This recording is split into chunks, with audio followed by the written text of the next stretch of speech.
秀皮了他了吧？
算一算啥？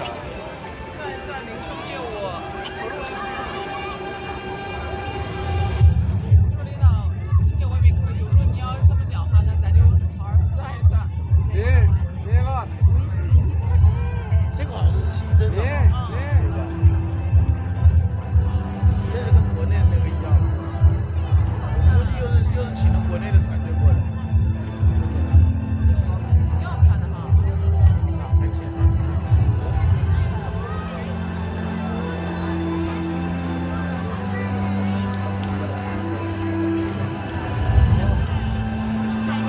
是投影吧？啊，对。是吧？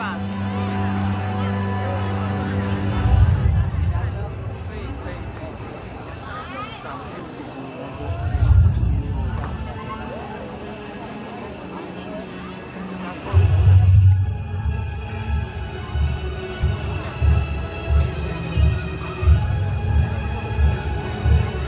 再往前可是有个空地。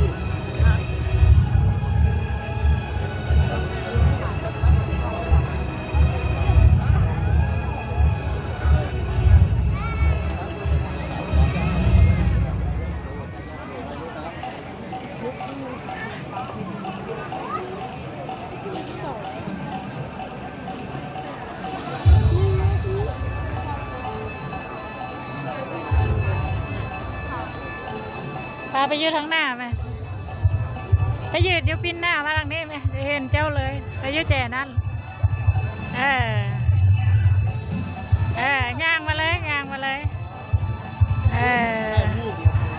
ได้วิดีโอ 来啤酒。เอามาจับอันนี้คอยจะย่างมาได้ละเอาไป